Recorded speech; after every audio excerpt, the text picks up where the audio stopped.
Now, moving on. I've crunched the numbers. I can reveal it is time for our next guest. Here's Eddie Wu. I love mathematics. Mathematician Eddie Wu has been uploading lessons on his very own WooTube channel for years, clocking up more than 20 million views. Many people think of mathematics as dull formulas in a textbook, and it could not be further from the truth. The head maths teacher from Cherrybrook Technology High School in Sydney uploads his actual classes, school bell and all. Does anyone have anywhere to run to at lunchtime? With a knack for making maths fun, Eddie has been listed as one of the world's top 10 teachers. On your mark, get set, go, move and start flipping. Back home, he's been named one of this year's Australian local heroes, and it's easy to see why. Australia's local hero for 2018 is Eddie Wu.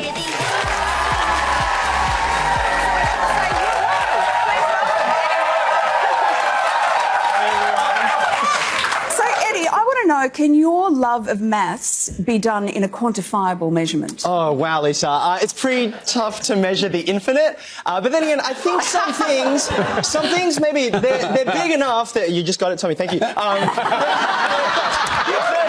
big enough. It was me realising, I'm not going to understand anything. No. Maybe, I'll put it in terms, maybe, Tommy, you can understand. Okay. Some things I don't think need to be quantified to know how big they are. Like, for example, how much it must have burned when Sarah compared your selfies to childbirth. That's, I think we all know how big that is, even without putting a number on it. About as big as his ego. So Eddie, I've stopped listening to her, but did she just burn me again? Let's move on to the interview, shall we, Tony? Sure. Now, there's a lot of funny cat videos on YouTube. They're fabulous. But how do you get kids to tune into maths videos on your WooTube page, which I love? Yeah, you know what, Sarah? I've often wondered that myself because, you know, people are doing this freely in their own time. And for me, I think it's maybe that personal connection. Maybe most people haven't experienced mathematics as something to do with people and with stories and with surprise and curiosity. But to be able to convey that to my students and for that some of that to make its way through the lens, I think that's what people are tapping into. And it's what's happening in lots of classrooms around the country. But I've gotten to open a window into mine. Oh my God, you're so adorable. It is incredible how much teenagers love you. My niece and nephew refuse to watch anything I do, but they've been texting me asking specifically what time Eddie Wu is coming tonight. So your new book, Wu's Wonderful World of Maths, is about to be released. You're tackling big questions, including why are left-handers, why aren't they extinct? I didn't know we were under threat. I'm also unclear as to why that's a mathematical question. Well, a lot of things I have come to be surprised by how much there's mathematics deeply woven into them that you wouldn't first think of. So my brother and my dad, both left-handed, and I kind of got very much impressed with them. I mean, they're amazing, right? They're meant to be more intelligent than the rest of us, but left-handers sort of have a hard life around the world. You know, throughout history, people have disliked left-handers. So, you know, evolution should have said, you know, survival of the fittest. Why have they still stuck around? And in fact, there's this mathematical equilibrium that actually left-handers, by being a little more rare than everyone else, actually get a bit of a competitive advantage. Hear that, Hamish? Yeah. You're rare, but disliked. So unfair and so unkind.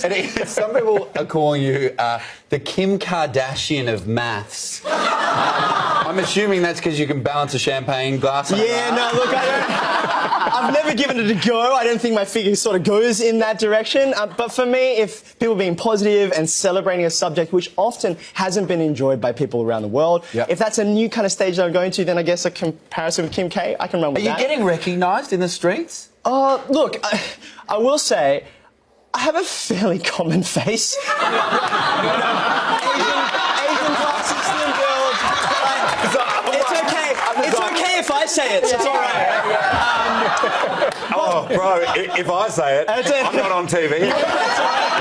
But what really gives me away is my voice, actually, because kids are watching me on their phone. I'm this tiny little square, but they can hear me from a mile away. So if I talk to my kids, they're like, I know that voice. Yeah. I can't believe that when you first started out, you actually didn't love maths all that much. I failed maths in the beer garden at school. Do people have a maths brain or not? And can you learn it? Can you pick it up? I think it's a very common misconception that there's a maths brain or an English brain. Yeah. And for me, I think it's a bit like saying, well, are some people hands people and other people feet people.